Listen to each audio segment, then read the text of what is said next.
Hi there, you're very welcome to this screencast.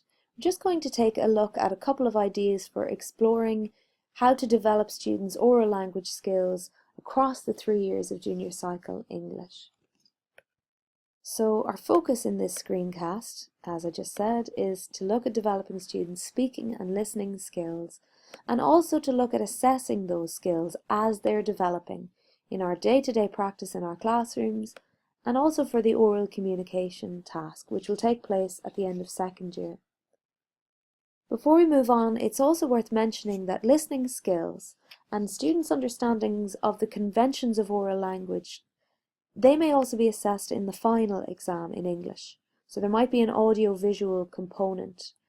For example, students might be asked to listen to 2 different readings of the same poem and to say which one made them feel more sympathetic towards the speaker in the poem and why. So that's just an audio example, but there could be an oral element, or there could be an audio-visual, a video and audio combined in the final exam, which is a change from what we've been used to up until now in English.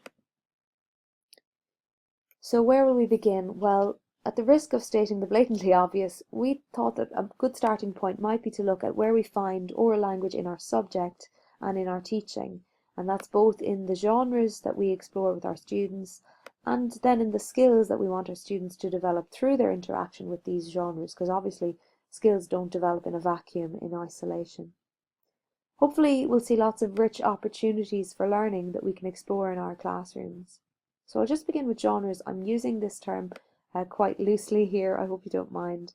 But there are lots and lots of genres that we traditionally associate with English, where oral language is absolutely central.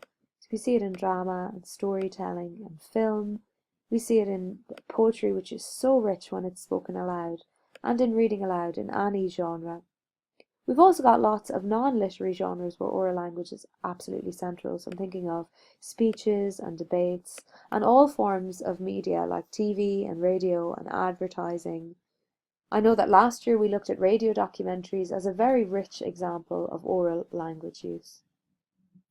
We've also got interviews and dialogue, both of which are attempting to capture the rhythms of everyday speech. And we could keep going around the circle again, I guess, because dialogue obviously weaves its way into drama and storytelling and film and poetry, etc., and on we go again. So there's a lot of overlap and interweaving between these genres. We also have sub-genres here. So the conventions, obviously, for a wedding speech are quite different to the conventions we have when we're writing a eulogy or delivering a eulogy. And then, of course, we know the expectations would be different again, depending on who we're speaking to. For example, if we were addressing the UN. I do think one thing that's wonderful for us as English teachers is how much easier it has become for us to access oral texts now online. They're so rich compared to a written transcript of a spoken word text. We've also got access online to a rich tapestry of poets reading their poetry aloud, which can be very powerful. There's lots of performance poetry out there too. You might find some of this which you think might be worth exploring with your students, but that's entirely up to you. And then as English teachers, I think we can all see the value of getting our students to practice reading poetry aloud. I think once a student can get to the point where they can read a poem with feeling and with meaning, accessing the meaning of that poem becomes so much easier for them. So just 2 things before we move on. The first is something very obvious. This isn't an exhaustive list by any means. And the second is that it would be a shame if we put oral texts into a separate category in our heads. So obviously a poem can be both a spoken and a written text. We can read it silently and read it aloud.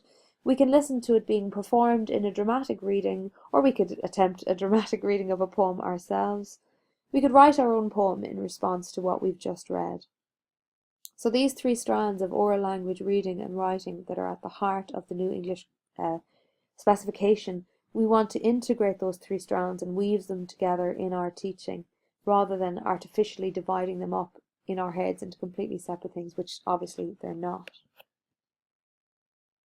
So as our students are engaging with a wide range of texts across a wide range of genres, we want them to be developing a rich variety of skills.